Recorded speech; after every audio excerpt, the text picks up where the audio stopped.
Hello दोस्तों, आज के इस वीडियो में 3 महत्वपूर्ण प्रश्न बताने जा रहा हूं जो इस प्रकार के प्रश्न group D, NTPC, ALP, SSC, bank एवं अन्य सभी परीक्षा में पूछे जाते हैं। तो वीडियो को अंत तक जरूर देखिएगा, बहुत ही मजा आने वाला। तो चलिए प्रश्न की ओर चलते हैं। देखिए प्रश्न है, रोहन की आयु की 150% है, रोहन की आयु की 250% है।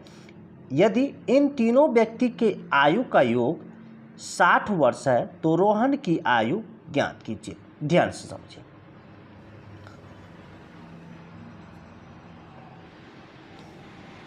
यहां पर हमें तीनों का निकालना है। आयु जो है तीनों का पहले निकालना है अनुपात में। तो ये मान लेते हैं मोहन है, ये है रोहन और ये है सोहन।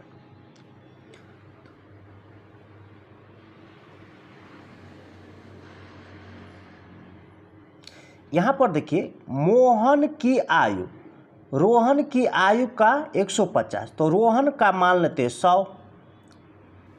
तो अब देखिए मोहन का कितना हो जाएगा 150, 100 का 150%, 150।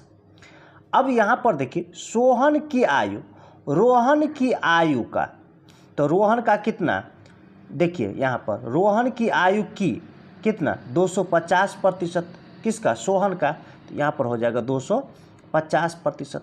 अब देखिए काटने वाला काट दीजिए। देखिए 0 से 0 कट जाएगा, तीनों 0। 5 से 5 तिया 15, 5 दूना 10, 5 25। ये तीनों का अनुपात निकल गया, मोहन, रोहन, सोहन। अब यहाँ पर देखिए यदि इन तीनों व्यक्ति का आयु का योग 60 वर्ष है तो हमें निकालना किसका है, रोहन का। ठीक, तो यहाँ पर देखिए ये 60 वर्ष है तो ये 60 वर्ष ऊपर में रखिए। ये आयु तीनों का योग है तो इस तीनों को जोड़ लीजिए। तो कितना 10, देखिए 3 2 5 और 5 10। हमें किसका निकालना है, यहाँ पर देखिए रोहन का। तो रोहन ये है रोहन, तो रोहन का अनुपात कितना है 2, तो 2 से क्या करना है, गुना कर दीजिए। देखिए 0 0 कट जाएगा तो 6 दूना 12, यानी रोहन का आयु कितना है 12 वर्ष। ये आपका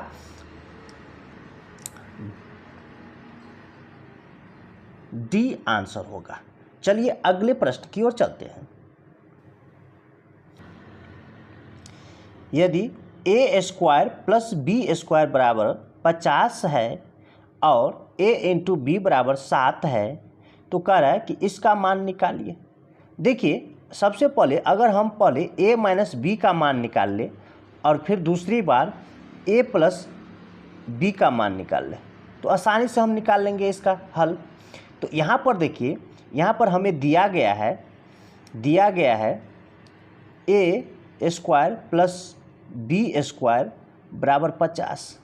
ठीक, दोनों तरफ ए स्क्वायर प्लस बी स्क्वायर है। ठीक, तो दोनों तरफ अगर हम -2ab कर ले, 2ab दोनों तरफ कर लेते हैं। ठीक, -2ab। तो यहाँ पर देखिए ये पूरे जो है ये हो जाएगा a माइनस बी का होल स्क्वायर हो जाएगा और इधर हो जाएगा 50 माइनस 2 गुने, देखिए a इंटू बी का मान कितना है 7 है। ठीक, तो यहाँ पर देखिए यहाँ पर 7 रखेंगे तो ये हो जाएगा आपका 50 माइनस 14। अब देखिए 10 में से 4 घटाएंगे तो 6, 4 में से 1 घटाएंगे तो 3। अब देखिए यहाँ पर a माइनस बी का होल स्क्वायर, अब ये स्क्वायर हटेगा तो ये रूट अंदर आ जाएगा। ये स्क्वायर हटेगा तो रूट अंदर, तो इसका हल करके कितना आ जाएगा 6, यानी a माइनस बी का मान कितना आया 6। ये याद रखिए a माइनस बी बराबर 6 याद रखिए। अब a प्लस बी का मान निकालना है। क्या करना है, a प्लस बी का मान।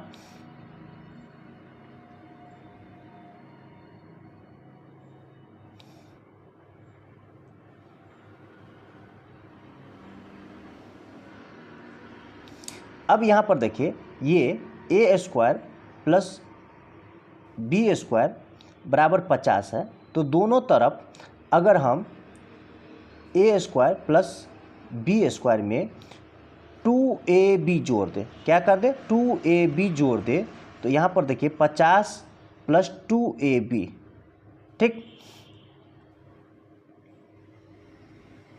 तो ये देखिए ये हो जाएगा a प्लस बी का होल स्क्वायर, और यहाँ पर 50 प्लस 2 गुने ए बी का मान 7 दिया गया है प्रश्न में।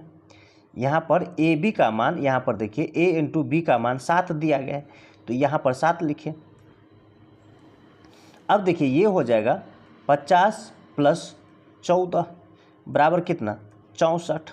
अब देखिए ये स्क्वायर हटेगा, ये स्क्वायर हटेगा, तो ये रूट अंदर आ जाएगा, तो ये हो जाएगा a प्लस बी का मान, a प्लस बी बराबर रूट अंदर 64, और इसका हल करेंगे तो कितना हो जाएगा 8, ठीक। कितना हो जाएगा 8, यानी a प्लस बी का मान कितना है 8। तो यहाँ पर अब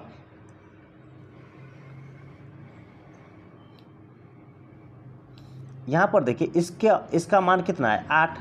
अब कह रहा है कि a माइनस बी बट्टा a प्लस बी का मान निकलना, तो ऊपर में 6 होगा और नीचे में कितना होगा 8 होगा।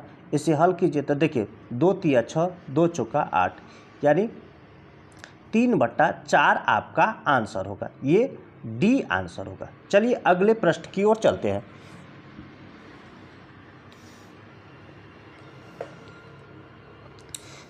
वह बड़ी सी बड़ी संख्या ज्ञात कीजिए जिससे 57, 95 और 211 को विभाजित करने पर प्रत्येक स्थिति में समान शेषफल प्राप्त हो।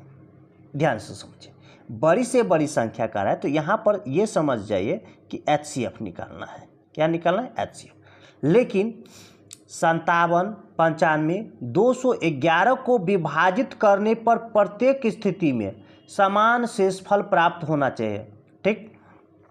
तो करना क्या है, इन तीनों में सबसे बड़ा जो है, यानी इन तीनों में से बड़ी में से छोटी संख्या घटाए। तो 95 में से देखिए 95 में से 57 घटा लेंगे तो कितना आएगा, तो देखिए 15 में से 7 घटाएंगे तो 8, 8 में से 5 गया तो 3, 38। अब 211 में से घटाना है, 211 में से घटाना है 57, बड़ा में से छोटा घटाना है। तो देखिए 11 में से 7 घटाएंगे तो 4, ये हो गया 0, ठीक। तो 10 में से 5 घटाएंगे तो 5, ये हो गया 1, यानी 154। अब एक और बड़ा संख्या है, यहाँ देखिए 95 घटेगा 211 में से, तो यहाँ पर देखिए 211 में से 95 घटा लीजिए, तो देखिए 11 में से 5 घटेगा तो 6, 0, तो 10 में से 9 घटेगा तो 1, ये 1 बच गया, यानी 116। ये तीनों अभिष्ट संख्या जो है, ये तीनों 38, 154, 116, इस तीनों का HCF निकालना है, ठीक। तो किसी भी दो संख्या का पहले हम HCF निकाल लेते हैं। तो हम क्या करते हैं 154 और 116 का HCF निकाल लेते हैं। तो यहाँ पर देखिए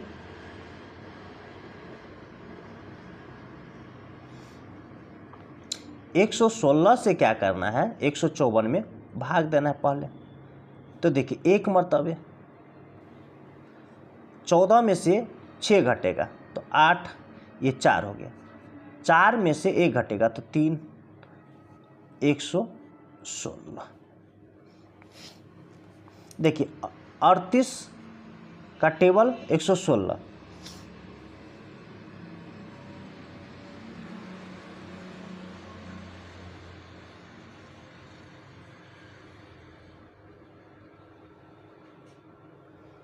अड़तीस दूना 76, 38 तिया लग जाएगा।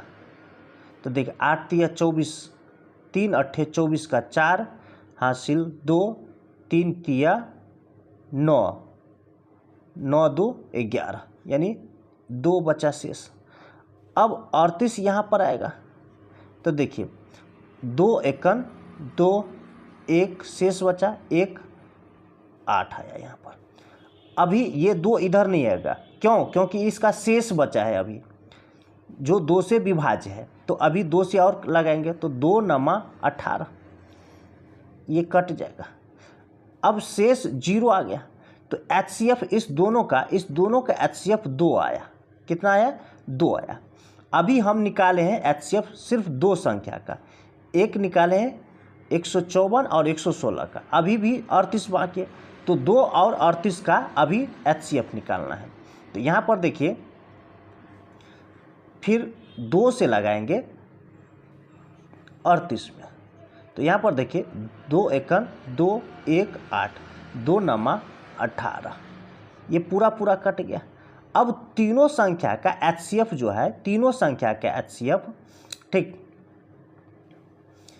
तीनों संख्या का 38, 154 और 116 का HCF जो है वह क्या आया? 2 आया। तो अभिष्ट संख्या जो है यही 2 आपका आंसर होगा, ये C आंसर होगा।